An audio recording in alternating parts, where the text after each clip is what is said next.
podcast called Jellison Podcast. He probably doesn't remember this at all. Yeah, we work together. It's easy. This is kind of real. I pull shit. And so it's really cool to get to be a part of that. Hey, you know how it is, though. Hey, when you now tune into the biggest ever. We're not here just to take part. We're here to take over. I don't remember that. That's crazy. What's up, everyone? We're back with episode 144 of the Jellison Podcast. Today, very special guest joining me all the way from Poland, Mr. Travis Trice. Travis, how are you? I'm doing good, man. Thanks for having me. Hey, I've been trying to get you on for a while, so I'm glad we could make this happen. Like we were talking about before we hopped on here. Obviously, you're in Poland, which is right next to Ukraine. So what's all this craziness in the world been like for you?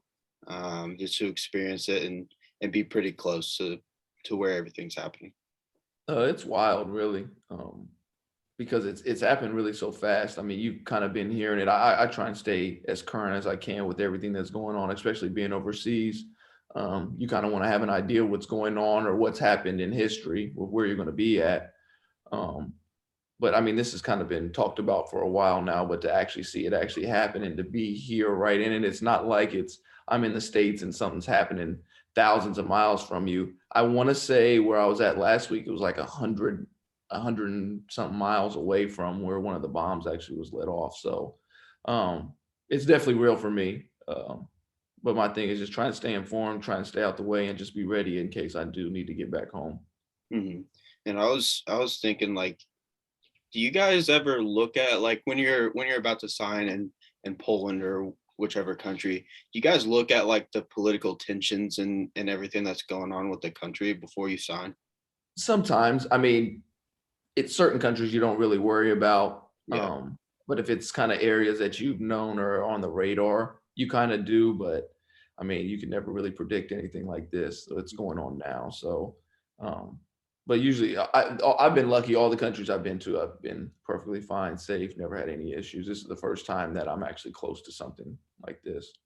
Mm-hmm. There's a lot of guys that I've had on the show, and they've been like, yeah, man, I signed in Turkey and I was expecting it to be hell, and Mm-hmm. It turned out to be like a really cool place. So Yeah. I find that interesting where people think from the outside looking in, oh, this country might be in turmoil or have political tensions or whatever. And then they get there and it's just like the United States. Turkey's definitely one of my favorite places that I played as far as the lifestyle. It's a beautiful country if you go through and drive around and everything. And there's so much to do there. I mean, Istanbul is one of the best cities in the world if you've ever got a chance to go there. But a lot of that too is just the way we're raised in America. If you follow the mainstream media, you only see what they're putting out there. It's until you actually go there and experience it, you don't really know. But I mean, I've felt safe in every country I've been in. Yeah. So, I mean, you got to go out there. You can't just go off of what other people see. You got to go out and experience it for yourself. Mm-hmm. And it is kind of crazy. Like for me, I'm like, I feel for the people of Ukraine, and Mm-hmm. obviously everyone's thoughts are with them, but like I'm sitting here in Indiana. I'm like, I don't feel any level of insecurity. But for you guys are going over there to hoop. At the end of the day, you guys are going over there to play the game you love, and then things pop off and you don't know what the heck could happen. Yeah, it's definitely scary, especially if you're in another country that doesn't speak English either. You kind of can feel alone, and people don't understand how hard it is to actually play overseas. And I would say 90% of it doesn't even have to do with basketball. It's just your everyday life, things you take for granted in the States, as far as even just going to the grocery store, getting something you need, or say you needed to go to a pharmacy and get your medication. Those things are the hard things. The basketball side is the easy part of it. And then just you're over here alone a lot of times. I've been lucky, my brother's actually over here with me now. Since he's been over, this is, I think, his second week, and it's a game changer. So having somebody over here with you is definitely helps a lot. And I want to talk about that in a minute, because that's super special. That's one of my favorite things about having you on, is being able to talk about that. But I mean, how difficult is it for you to try to get adapted? Because I know in overseas, you guys kind of transition from year to year. You guys might play in 4 different countries in 4 different years. Yeah. kind of just being comfortable with being uncomfortable and kind of just being open to new experiences. For me, I'm the type of person anywhere I sign, I don't just go there and I just stay in my room or just kind of like keep to yourself. You got to go out and meet people, see what the culture's like, and kind of like meet friends because they'll make your life easier. They'll show you around the city. Because it can get lonely if you just stay in your room and all you're doing is looking on Instagram and seeing everything that's going on back home and feeling like you're left out. So that would be my advice to anybody who's playing. Like if you're going to go somewhere, hey, just buy all the way in and take in the whole experience. Mm-hmm. And like you mentioned, your brother Dimitri is with you. I mean, how special is that for the both of you guys to be able to play pro ball together? It's crazy. It's definitely a blessing and amazing, but he's helped me out a lot. Like I said, the last 2 weeks, because this is around that time where you see guys start getting homesick. It's that kind of in between stage where, hey, the season's not over with, but you still have some time left. And guys start getting homesick. You see a lot of guys start going home, or guys like break their contract and just leave. But since he's been here, it's definitely helped. And it's kind of fun because like today in practice, because it's the FIBA break, a lot of our teammates are gone. So pretty much what we did all practice was just play one-on-one, me and him the whole time, or just like work out. And it's kind of weird because we felt like we were saying it feels like we were just back home. So that definitely helps. It definitely helps. And when did you guys think that this would be like a real possibility? Because I know he was somewhere else, and then you guys had an opening on the roster, and you kind of put his name in for him. The coach actually had a meeting with me before, just to kind of tell me like, hey, we're looking for another point guard, and it's not because we're unhappy with you. We're happy with what you're doing. We just know you're going to need help, and you can't, because our backup point guard got hurt, and then the next game I had to play like 37 minutes. And like they're over here like double teaming me in the half court, pressing me the whole game, denying me the ball. And I'm like, yeah, I don't know if I want to do this every day. So the coach pulled me aside, was telling me some of the names, some of the guys they were going after. And I was kind of like, I don't really know if that fits for what we need. Like you're wanting a guy who's at the height of his career or towards the end of it, and you're wanting him to come in and play like less minutes and kind of fit in. And our team's been playing really well like right now, and our chemistry was good. So you don't want to mess that up, bringing in somebody that just derails everything. And that's what the coach wanted too. He wanted somebody to be come in and be bought in. And I was like, I got the perfect guy for you. And it just so happens to be my brother. So me and the coach talked a little bit. They went and did their homework, and the coach called me the next day and said, I'm sold. That's who I want.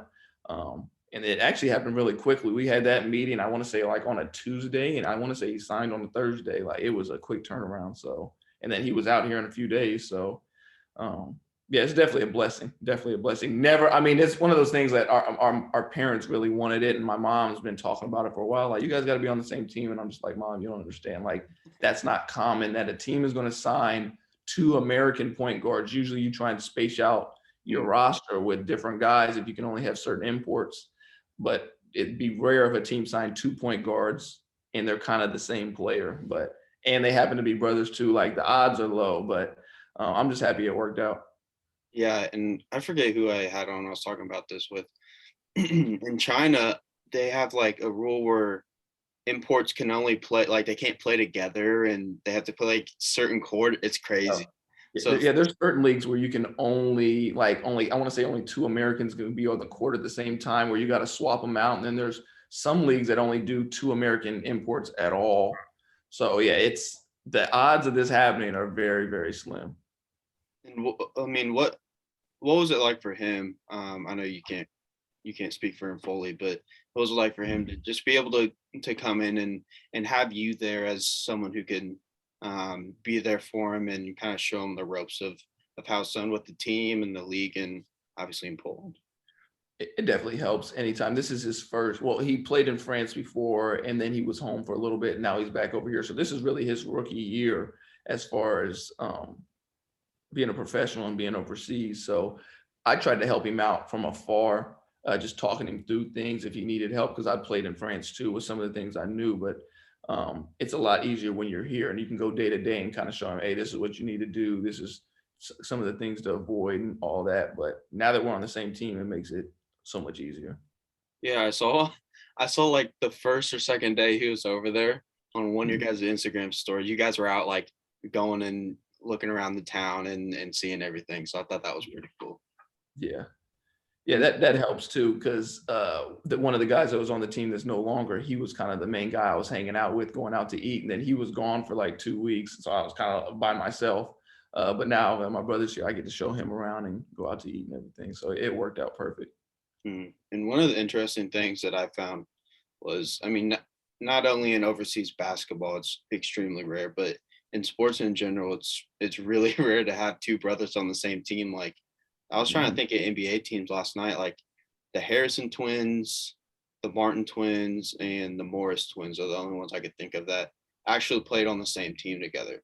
And there's, I mean, especially in the NBA, there's a lot of brothers that play, but the way things are timed out and everything like that, it just doesn't work that way. It's crazy because there's so much more that goes into it for that to happen. It's not as simple as, hey, we want this guy, let's make it work. Like, cap space, roster space, what stars do you have in what certain positions? Like, is that spot even open? Is this what the team needs? So there's so much that goes into it. That's why, I mean, we're extremely happy that it was able to work out.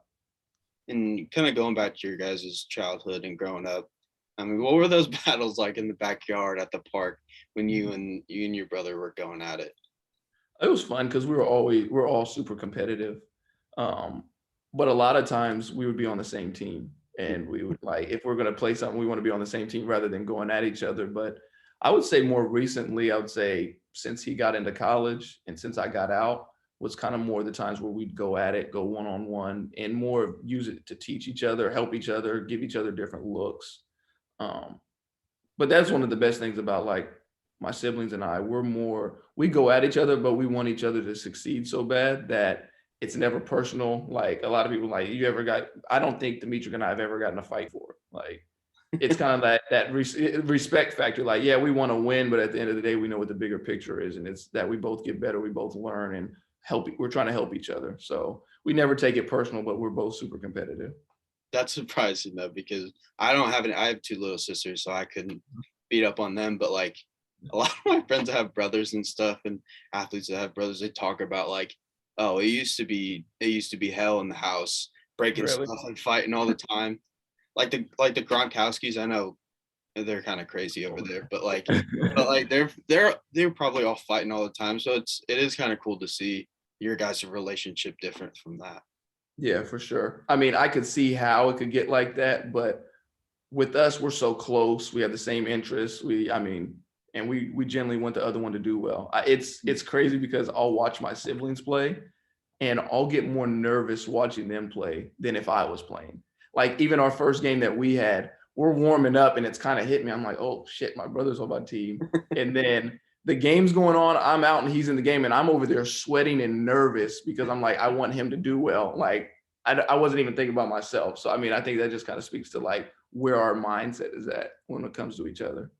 And we kind of touched on it a little bit, but how important is it for you to have other Americans there with you, especially like in your rookie year when you're first getting over there, not knowing what the heck's going on? No, it's big because you need those vets there to teach you the way. And that's kind of like, I remember my rookie year and even my first years overseas, I had guys that kind of took me under their wing, showed me the way, and they're telling you, hey, this is what somebody did for me. Now it's your job to pass it on. And it's only right because it's hard enough being over there by yourself. It's hard enough being a pro overseas.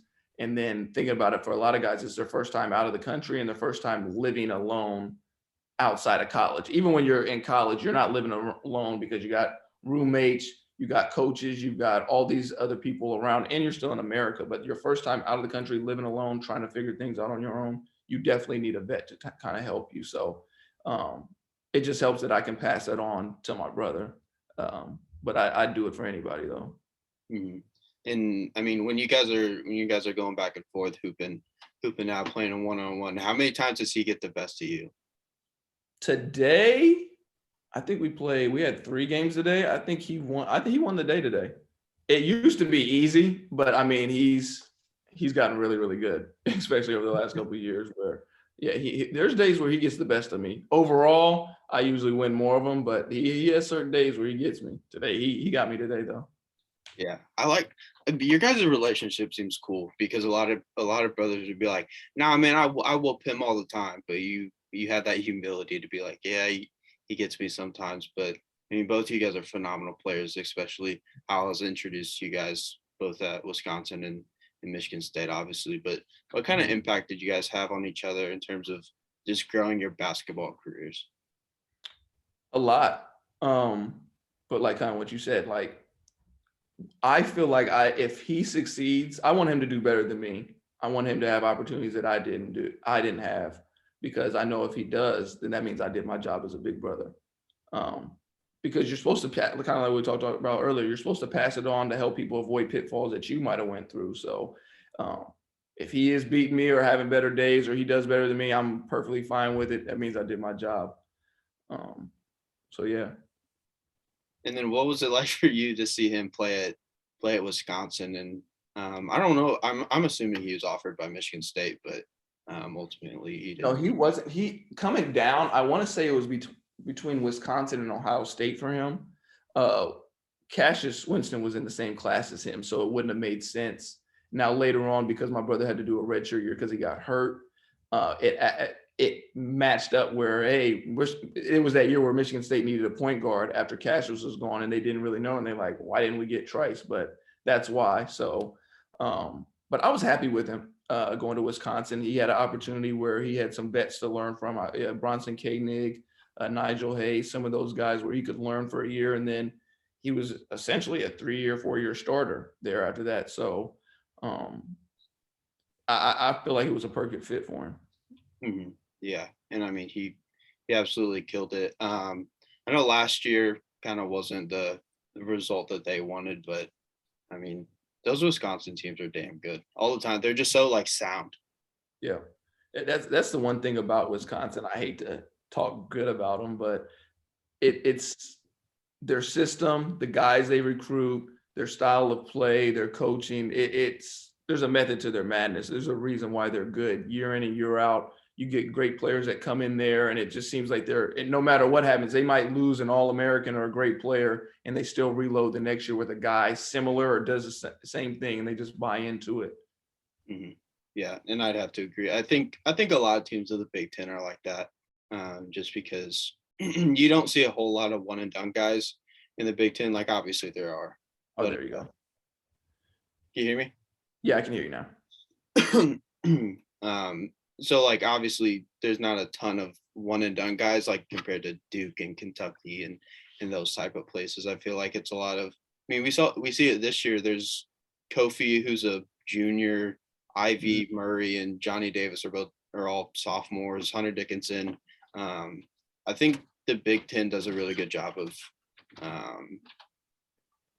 getting players progressed throughout their careers and not just a one and done stop to the NBA. Oh, for sure. And then I wanted to go back to overseas. Who were some of those guys that took you under their wing your first couple of years? I had guys like Sean Marshall, who's out in California right now. He's a big time trainer right now. Keith Bogans was another guy. I remember the very first vet that kind of helped me out was Kyle O'Quinn, when I was in training camp. And then after that, I've had just a bunch of guys everywhere I go. I've been lucky that I've been on a lot of great teams with a lot of great guys, it was very rare, honestly, because you talk to other people, you hear stories where you're like, yeah, listen, I have practice, I leave practice, and I don't talk to anybody else. And it gets harder the older you get, the more people have families and things like that, where it's not like college where, hey, we're kicking it for after this practice is over with and everything. It's guys have lives and have families. So, but yeah, I've been lucky to be on a lot of teams with a lot of younger guys. And we know about the culture and everything that plays into that, obviously, but how hard is it to adjust to the different playing styles in each country?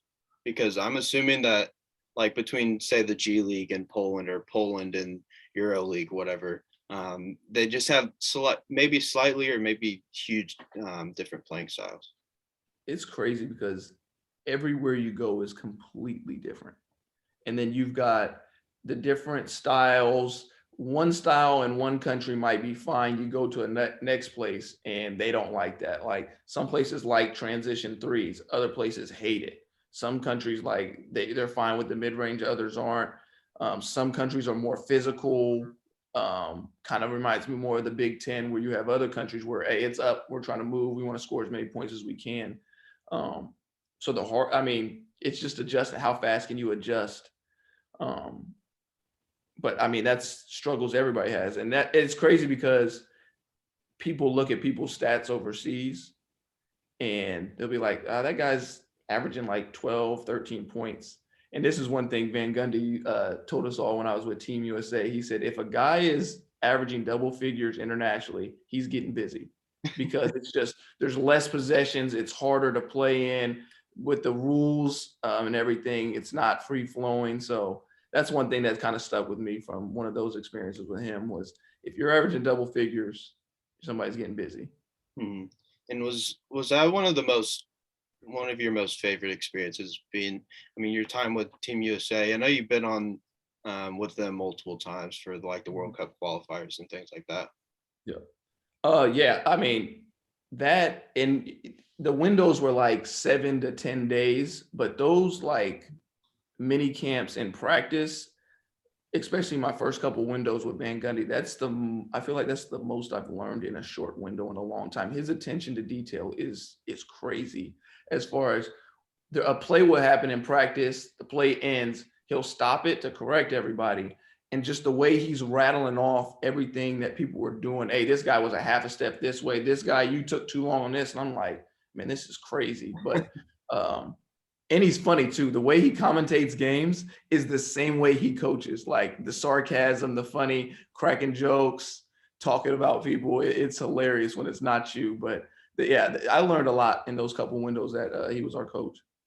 And I know some of the guys, but who are some of the guys that you kind of meshed well with when you're in those windows? I would say John Jenkins was one, and that was another vet that I learned a lot from. We were actually teammates in the G League my second year out. I went to Australia and I came back and finished up there, and we were teammates. Chason Randall was another one. And it's kind of cool because it's Scotty Hobson's another one, but guys that you've played against, and then all of a sudden now you're teammates, or guys you've heard about, and then all of a sudden this is your first time getting to meet them. So it was a cool experience for sure. Mm-hmm. And I want to go back to your time at Michigan State. Obviously, that's how I was kind of introduced to you. First of all, what's Tom Izzo like to play for? Because, there's a bunch of things he says in the media and stuff, but, you have to assume that he's just a stand-up guy. No, for sure. It's crazy because you'll see what's on TV, you'll see the games, you'll see how he's getting after guys and all that. But the side you don't see is as soon as coach, you could have a bad practice, coach cusses you out, and then an hour later you're walking through the office and he sees you and like, hey, how you doing? Or how was your test? Or how's that class going? Like, he genuinely cares about you. But he's one of those guys where he's going to hold you accountable, and he's going to get the best out of you. And it's up to you if you're willing to accept that and take that. But he's the GOAT for sure. It's crazy because you appreciate him so much more after you're done, after you leave there. Just the way he handles things, his approach. I feel like there's no situation that I can run into overseas or playing for any other coach that he didn't prepare me for. Whether it's a tough practice, a tough game, it's just his mentality, how he approaches everything. He approaches every game, every situation, even walk through like you're in the Final Four or that you're playing for a championship. And that's something I've taken where regardless, now granted, every time you go on the court, you don't have to go 100 miles an hour or anything like that, but mentally you have to be locked in. So that's definitely something I stole from him. Yeah. And going back to like him kind of his interactions with players, I remember last year there was a bunch of noise because he grabbed like Gabe Brown. Him and Gabe Brown were arguing before halftime or whatever. But then like everyone's supporting him. So like the people who played for him know him the best. So I kind of don't listen to all that noise of media guys and all that stuff. But I mean, to have the level of success and sustained success is, I mean, it's across decades at this point. It's kind of crazy to look at and be like, he's up there with like the Coach K's, Roy Williams, Bill Selfs, all those guys. I mean, he's at the top. Yeah, for sure. And it's crazy because people see those interactions and they're judging that, but they don't know our day-to-day with him. They don't know the relationship we kind of have. They don't understand the respect factor between the two. Like, do you really think that somebody's going to if that interaction happens, if Gabe was really mad, now I can't speak for him, but I'm saying if it was me, do you not think that I would come out and say something if that really bothered me or if I really had an issue with that? Like, so, I mean, I don't understand how somebody why are you going to judge somebody else's relationship if you don't know and you don't know their relationship? So, I mean, I do kind of understand it because it does kind of look bad from the outside. If you're just like a casual fan or whatever, just watching. But yeah, I mean, Gabe Brown could have, if it was really an issue, Gabe Brown could have smacked Izzo on the court right there if he really wanted to. But I mean, that's not, when you have your relationships with coaches are just, they're so complex, but at the end of the day, you got to have that respect. Yeah, I would say it's a respect factor too, because we're in it together. And that's the one thing about Coach is he wants to win and he's going to do whatever he can to make you the best player and to help you win too. So, and if you're both on that common goal, things aren't always going to go easy. That's the crazy part is if we both want to win and you think you're not holding me accountable, then you really don't want to win. So, I mean, it's not going to always be pretty either too, but at the end of the day, it's genuine love between the two people. So, yeah, I didn't have any issues when I was there at all. Yeah, I mean that's like widely, people widely kind of share that same view as you. I feel like. But speaking of smacks, I know you saw Juwan Howard in the great guard situation. Yeah. I mean, what was your thoughts on that? It's tough because I don't know. I mean, do you ever want to be in a physical altercation? You don't want to do that. I mean, where you're hitting somebody. I just think it's a bad situation altogether because it's kind of that unwritten rule where, I mean, he's saying, don't touch me. Why don't put your hands on me? But you're in the handshake line. So you're going to touch somebody. So, or if a coach reaches out to do it, I just think it's a bad situation overall. And I mean, I don't really know how you move on from this one or like, what's the next steps, but yeah, I just think it's a bad situation. It's a bad look overall. And I mean, I've probably seen that video 200 times at this point. It's been shared everywhere, but yeah, I mean, great guard does deserve some blame, but then Juwan just taking it over the top, obviously. I think we can all agree that it's not what you're supposed to do. But I didn't think that it was as big a deal as people were making it. Like, yeah, he got suspended. All right, let's move on. But like people calling for his jobs, I was like, no, that's just way over the top.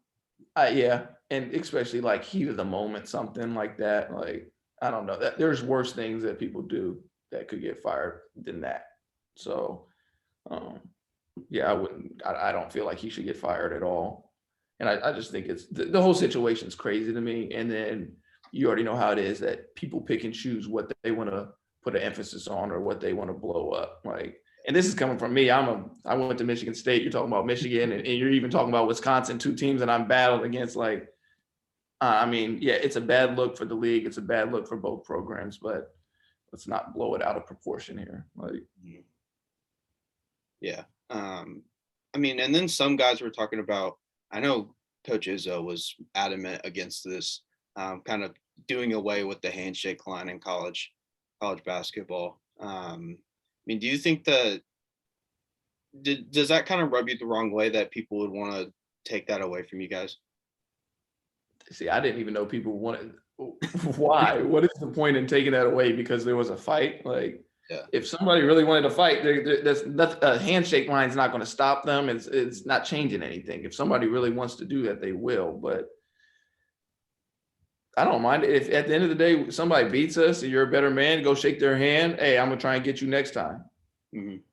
Also, a lot of times you got friends over there that you want to say, hey, what's up to, or a coach or anything, stuff like that. But it's more of a respect thing. I don't understand why you want to get rid of that. Like, yeah, and that's, Coach Izzo kind of talked about it, but he was like, you're teaching these kids that, if someone gets the best of you or you get the best of them, you just walk off, and he said that they were all gonna go shake air if people wanted to do that.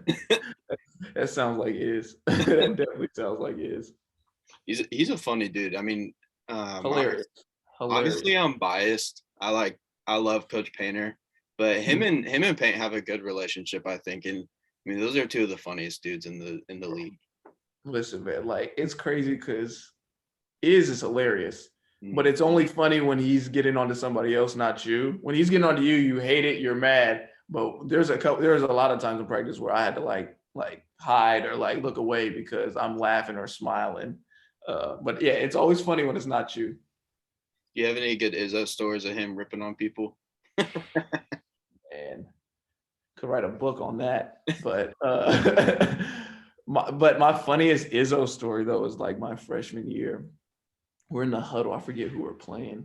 And it's like a close game. We're not playing well at all. And he goes, one thing he always does is breaks clipboards. And he had a clipboard and he was trying to break it and he could not break it. So that he like threw that one and started spazzing out, yelling at the equipment manager, talking about, get the other clipboards, because he couldn't break that one. But we're in the huddle and we were like cracking up. Guys were laughing because he could not break it. But yeah, that's my Izzo story for sure. That's crazy. Speaking of that freshman year, you come in, you guys win the Big Ten that year. But for you, what was your mindset coming into a program that had so much success, so much talent in it, and then a guy like Coach Izzo at the helm? My thing was just trying to come in, buy in, and especially as a freshman, try and contribute. I was lucky enough, the teams I was on were like stacked, especially my first 3 years were crazy. And even my last year, if you look at the guys that are in the league now, but my thing was just come in and I was just fighting to try and get on the court. Let me just try and get on there and try and help however I can. But we had great seniors that year, and learning from a guy like Draymond, who led us to the Big Ten, led us there. So yeah, my freshman year was just try and come in, learn, contribute, and just buy in. And I love that you brought that up because I think a lot of guys don't realize this. I kind of relate it to like a Power 5 quarterback in college football. A lot of those guys aren't playing until they're juniors and seniors. And in college basketball, your role kind of increased year by year, and then by the time you're a senior, you're leading the team in scoring. You're that leader. You and Denzel. Do you have to put your pride aside when you get on there? Because a lot of guys coming into those big schools like yourself, they were the man in high school, AAU, whatever.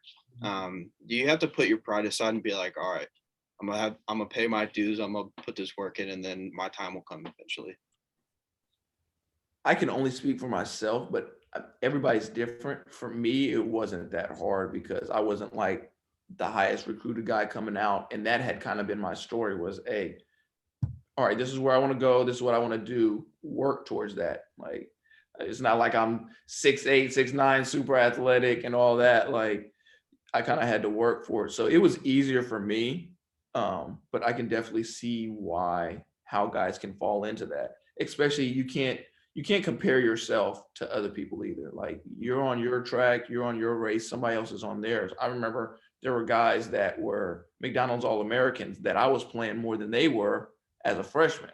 So, or you've got guys that weren't ranked at all that go to certain schools and playing all the minutes, leading scorer as freshmen. So you can never really get caught up in what else is going on with other people. You just got to stay in your situation, stay humble and stay hungry, and just keep working and try to make the most out of your situation. There's a ton of guys, especially across the Big Ten. I can't speak for other conferences, but because I'm laser focused in this Midwest area. But I mean, you look at someone like Frank Kaminsky, who's averaging like 2 points a game first 2 years or something like that, and then he's National Player of the Year. I mean, like yourself, and I mean, we can go up and down the list of guys that kind of had to get acclimated maybe or wait their turn just because the team was that loaded. Like, I mean, Michigan State's ridiculous. You guys, I hate playing you guys, and Purdue actually play you guys on tomorrow. Oh, really? Mm-hmm. It's so hard to keep track, especially being over here with the time changes and all that. I try and catch all the games I can, as long as it messes with our schedule. But yeah, that should be a good one. You guys are tough. You guys are really, really tough. Yeah, I'm excited for it. It's in East Lansing, so it's always going to be hard to win up there. But I mean, how much did you learn from some of those studs on your team, like you mentioned, Draymond, who I can only imagine the type of leader he is. Say what you want about him. A lot of people don't like him because he, I mean, says stuff and runs his mouth a little bit. But I think that just comes from confidence. But what was he like to learn from and see be a leader? Draymond, like what you see on TV, first off, like he's one of those guys where you want him on your team. Like you want to play with him, not against him. If you're going into a fight, you want him on your team. Yep. The other thing is he's going to hold you accountable. All he cares about is winning. And I mean, that's it. Like and like on TV, the stuff like that, that's who he is. Like, it's not like he's putting up a show. He's not faking it. Like, that's who he is as a person. But he's one of those guys that will be talking stuff to you all practice and then be the first one to hit you up like, hey, what you want to do tonight? Or you want to hang out? Like, you want to go to something to eat or have your back? Like, so, I mean, he's definitely a genuine, real person for sure. But just like his intensity, being locked in, not wanting to give an inch, stuff like that. But then like some of the other guys too, like got guys like Gary Harris got to play with, Adrian Payne, Derek Nix, Brandon Dawson, Brent Forbes, Denzel. Like, I mean, I was lucky. I had a lot of great teammates. That, I mean, you just take bits and pieces from them or from their games or their approach to things and then just try and steal it. Yeah, no doubt. And I mean, Gary Harris is someone that I've been a fan of for a long time. I'm from Noblesville, Indiana. He's from Fishers. Yeah. So like I went and watched him in like, I want to say 6th grade when he's a senior. And I still have an IHSA ticket with his autograph on it. Really? From all the way back then. So I would say I didn't come to Purdue, but I mean, he's a dog. He's so good. And then, I mean, not only the guys you mentioned, I mean, we could keep going on for guys that you played with and they're just studs. I mean, what was it like to play with them and have to, I don't want to say put your pride aside, but kind of accept everyone's role differently? You buy in and it's kind of is what it is at that point, because like in order for our team to be great, for us to be successful, everybody's gonna have to sacrifice. You might have those 1 or 2 guys that kind of, this is what I wanted to do and this is what I get to do. It works out perfect. But I mean, in order for everybody to be successful, you gotta kind of take your role and try and be the best at that. But I mean, man, it's super competitive. There are no off days. You couldn't slack. You take any slack. I mean, think about it. Some of the guys you can guard, if you're going from guarding Denzel to guarding Keith Appling to guarding Gary Harris, like there's no off day. Like those open gyms were crazy, but it was fun. You'd rather have it that way than a place where you just come in and you can coast, do your own thing, and don't get better. You got guys that are pushing you every possession. So it works out perfect. And then with the injuries, that's why a lot of times those teams, we had a lot of injuries, but guys just stepped in and filled that role because you've been battling all year long. You're definitely battle tested. So once again, it's a method to coach Izzo's madness where, I mean, no matter what happens, he's preparing you for what situation you might run into. And I know we're getting close on time, so I just have one last question for you. Oh, you're good, bro. You can do your thing. I ain't got nothing to do. So you're good. I mean, your senior year, how special was that? Just being able to go on a run. I think you guys went on a run your junior and senior year, didn't you? So my junior year, we lost in the Elite Eight. That was the year we lost to UConn. Mm. And that was the year that everybody had us picked to win it too. So that kind of hurt losing there when we felt like that was our year to win it. And then coming back that next year, my senior year, it was crazy because nobody really expected anything from us. We started off good in the beginning of the year, and then we had like a couple streak where we were losing. And a lot of times people were wondering if we were even going to make the tournament. And then everything clicked at the right time. We got on a roll and made a run. So it's kind of crazy that I feel like my junior year was the most talented, the team I was on for sure. And I wouldn't say my senior year was the least talented, but I would say had the least amount of expectations out of any year that I was there. And that's the year we went the farthest. So it kind of just shows you that sometimes it's not always about talent, it's also about how guys mesh together and just getting hot at the right time, the right draw, hot at the right time, and making it happen. Mm-hmm. And yeah, I mean, weren't you guys a 7 seed that year? Yeah. Yep. And I have to say thank you because you guys made me a lot of money. I picked you at the Final Four that year. Oh, really? Yeah. Oh, yeah. They're at the whole Final Four, right? If I remember, was that the year that Duke won it? Yeah, and that's who we lost to Duke in the Final Four. Yeah, because I had Wisconsin going. Yeah. But yeah, I mean that year was crazy. But your bracket was nice then. You had us and Wisconsin in it. Yeah, your bracket was nice. One of my rare hits. I think I've done well like twice, but then like last year, freaking Ohio State and Purdue losing in the first round, Illinois getting bumped. It sucked. But I mean, what was it like playing in the NCAA tournament and being able to go to the Final Four and just experience that atmosphere? Because I can only imagine how crazy it is playing on the elevated floor in a stadium. Yeah. It's wild because at that point you're so locked in that it's almost everything's a blur. You block everything out. Like I would even say leading up into the Big Ten tournament, and because you're a senior too, this is your last go around. So there is no next year. There is no, hey, if it doesn't work out, you're literally fighting for your life every game. I mean, once the Big Ten tournament hit, we're fighting for our life every game. And we knew that there was still a possibility that we might not, before the Big Ten tournament, we don't know if we're in the tournament for sure or not. Go on that run, go to the championship. Okay, cool, we're good now. And then once you get there, you're just kind of locked in. But it's something that looking back on it now, you kind of appreciate it, especially my family being able to be there with me, coming to games. Some of the wins that we had, I mean, we were only favored in the first game and we barely were. Then after that, we were the underdog all the way through. So, but yeah, it's crazy looking at some of the pictures from the Final Four game. You're looking at the arena and you're like, you don't even really realize it. I would think there was like 70,000 plus, and when you're playing, all you see is the court and the rim. You don't see all the fans and all that. And I feel like if you do look at it, you're probably in trouble at that point, because if you're looking around at that stuff or you're not locked into that, it could have an effect on you. But yeah, it was a fun trip for sure. Yeah, because like, I mean, just Purdue, for instance, I think the capacity is like 15,000 maybe. And then last year they were playing in Lucas Oil. I mean, I don't know how many Lucas Oil holds, but I mean, that just puts it in perspective. If you look up, you're going to be like, damn. That's because that's where it was at for us. It was at Lucas Oil. But yeah, it's wild. But it's easier to me to play in situations like that than it is to go on the road or play somewhere else, because in those big arenas, it doesn't get that loud.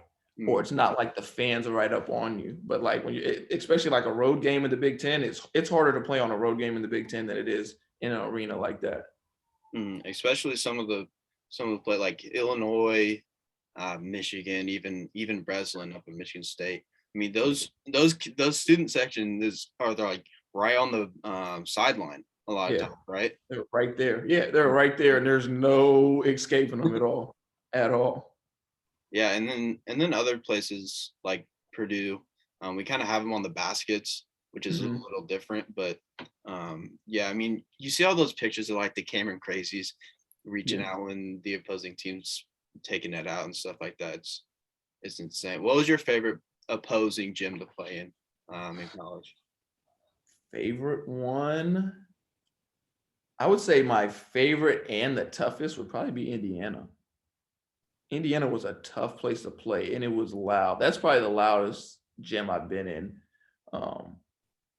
my freshman year, because their team my freshman year was crazy. You had like Zeller, Oladipo, Halls, Wofford, and them. Like that team was crazy. But yeah, that's probably the loudest. That one. Michigan is loud. Purdue's a tough place to play too, especially when it's get right. And there's something about that gym, like when it gets super loud in there. But yeah, those are definitely tough places. There's no easy game. There's no easy games, road games in the Big Ten, But yeah, Illinois is another one because their student section is right there by your bench. But yeah, there's no easy ones at all. One of them that, I mean, when I've had Big Ten guys on, they've talked about Maryland being one that people don't really think of. Yeah, I only played there once, and the time we did, we got drilled too. So yeah, and their student section was good too, but their team was really nice too. So, but yeah. Was that back when they had like Melo, Trimble, and all them? Yeah, Des Wells, Jake Lehman. Yeah, their team was stacked. There's so much talent in the Big Ten. It's crazy. Yeah. But hey, that's what makes it great. Sure. Like I said, I'm gonna wrap this up and let you go. I really appreciate you taking time to do this. Yeah, no problem. Like I said, I've been trying to get you on for a while. Even though you're a Spartan, I've been a fan of you for quite a while. But I really appreciate you taking the time to do this. No, thanks, man. I appreciate it. This was cool for sure. Yes, sir. All right. Have a good one. All right, you too, bro.